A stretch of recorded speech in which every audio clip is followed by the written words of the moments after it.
აი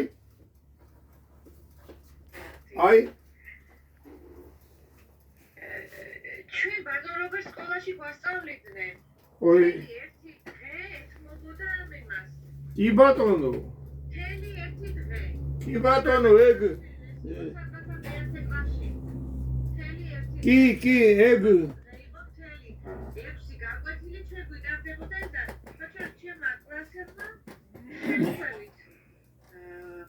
მოიწია რომ თურმე მას აქვს ისა პრავა ვაჩენი. ხო ეგ ადრე იყო ეგ საზღარის რო ეძახიან კომუნისტებს იმ პერიოდში ისწავლებოდა მე ეს ჩემი წიგნი აი ეს წიგნი აი იქ რომ მიდევს იმაზე აი ეს წიგნი იყო 2001-ში გამოვეცი 2001-ში ბავშვებისთვის და მე ეს წიგნი შეიტანეს სკოლაში დიდი წვალები და რა ვიცი დავით არაბით გამიგე და 2025 წელს პატივცემულმა ოცნებამ საერთოდ ეგ გაკვეთილები აკრძალა საერთოდ მოხსნეს სკოლებიდან სკოლაში უნდა ისწავლებოდეს მაგრამ ამათ არ აწყობთ განათლებული მძღოლი გაიგე ამათ აწყობთ გაუნათლებელი მძღოლი იმიტომ რომ რაც უფრო მძღოლი გაუნათლებელია მით უფრო მეტ შეცდომას უშვებს და რაც უფრო მეტ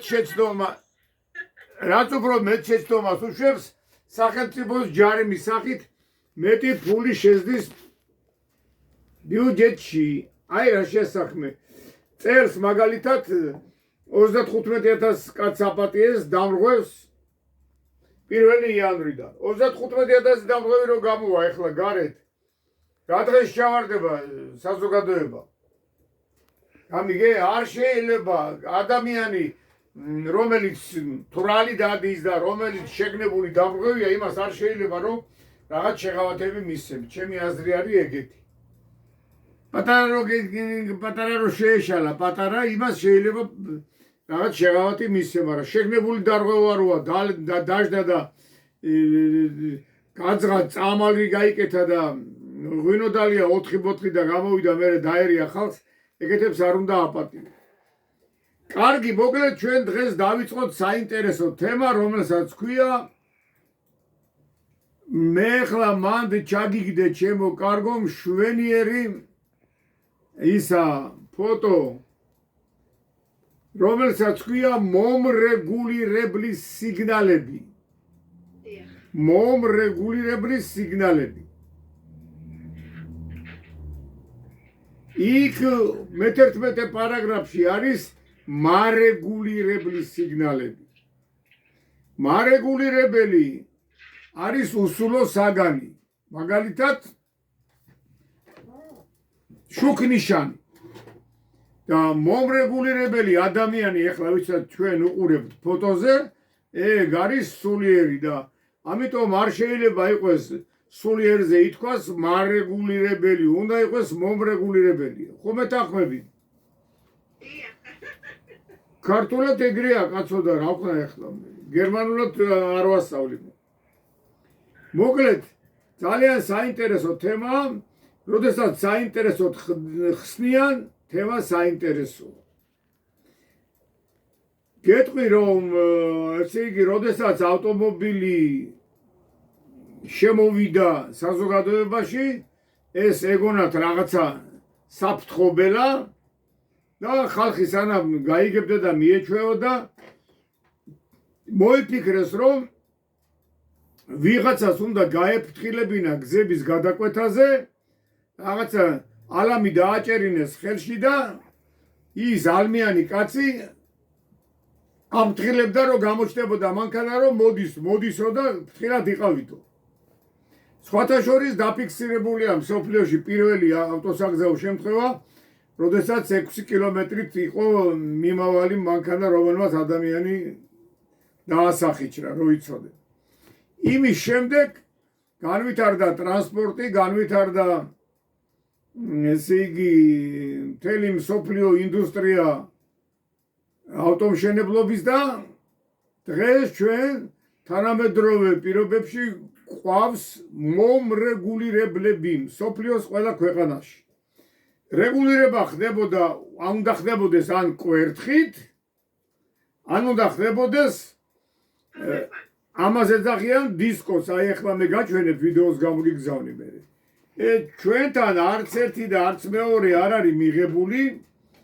მაგალითად ინდოეთში ნანახი მაქვს და ინგლისში და იაპონიაში არც ერთი აქვს და არც მეორე, მაგრამ ხელთათმანი უკეთი აქვს, ხელთათმანი, თეთრი ხელთათმანი. და თეთრი ხელთათმანით არეგულირებს ჩემო კარგო ისა მომრეგულირებელი პატრული თეთრი ხელთათმანით არეგულირებს მოძრაობას. რომ კარგად შეამჩნიოს მძღოლმა ეს თეთრი ხელთათმანი და ამ ხელის მანერები და ის კარგად წაიკითხოს მანქანაში მჟღოლმა მძღოლმა. ჩვენთან არც ერთი, არც მეორე, არც მესამე. ჩვენთან ჯიბეში ჩაიყოფს ხელს პატრული, სემიჩკასა ჭამს გონი თუ რა ვიცი რაღაცას იქექება, რას იქექება, რა დაავიწყდა, აქეთ იქნევს ხელს, იქით იქნევს ხელს. ჩვენ და ესეთი ჩამორჩენილი ქვეყანა ვართ ამ კუთხით. ამიტომ მოდი ერთად ვთხოვოთ მე და თქვენ, რომ იქნება განათლების სამინისტრომ საქართველოში შემოიღოს ისევ ბავშვებისთვის საგზაო მოძრაობის ელემენტარული წესები, კურსი. წარმოიდგინე, რომ ვეხვეწები ცხეთის ის არის რესურს ცენტრია, ვეხვეწები, რომ სოფლებში წავალ ეგერ მოსწავლეებს შევხვდებით, ჩაუტარებ ლექციებს მეთქი და არაო განათლების სამინისტრო გრძალავსო. გესმის კაცო, არც ფული მინდა არაფერი მეთქი, წავალ და ჩავატარებდეთ. ძალიან ჩამოვრჩებით და ავტოსაგზაო შემთხვევებზეც ეს საგრძნობლად შეიმჩნევა. კარგი. წინა ხელისუფლების დროს იყო სკოლებში ეს საგანი. არა, საერთოდ ჩვენ რო დავიწყეთ თვითონ დამოუკიდებლობა იქიდან უკვე აიგრძალა, იმიტომ რომ საბჭოთა სკოლა ერქვა და არ შეიძლებოდა რომ რამე საბჭოთა ესე იგი გაჭაჭანებულიყო სადმე სკოლაში. ეს დაბრალებული ისინი დემოკრატები რა. რა მნიშვნელობა რაც კარგია საბჭოთაა თუ ამერიკულია თუ ინგლისურია თუ ჩინურია ასწავლე დალოცვილო რა. მთელი მსოფლიო ასწავლის ბავშვებს საგზაო მოძრაობის წესებს საბავშვო ბაღებიდან საქართველოს გარდა. ჩვენთან მოდაშია დიდი ყანწებით ბავშვების ადღეგრძელო. დიდი ყანწ თუ დალევს ადამიანი, ესე იგი იმას ყველაზე მაგრა უყვარს ბავშვი. აი ახლა ეს განათლების მინისტრი დანიშნეს, რას მოდიალობს, სად მიდის, სად მოდის, რას იგონებენ, კაცო. ბიჭო, ნახე, მოიხედე, მთელი ცივილური სამყარო საგზაო მოძრაობის წესებით არის დაკავებული, რომ ადამიანები უაზროდ არ ვარდებოდნენ ბორბლებს ქვეშ. მერე კი ვიცით მისამძიმრება იცოცხლე ესეთი მოღუშული და ცრემლიანი აქვია თვალებით და მანამდე არაფერს არავინ არ აკეთებს.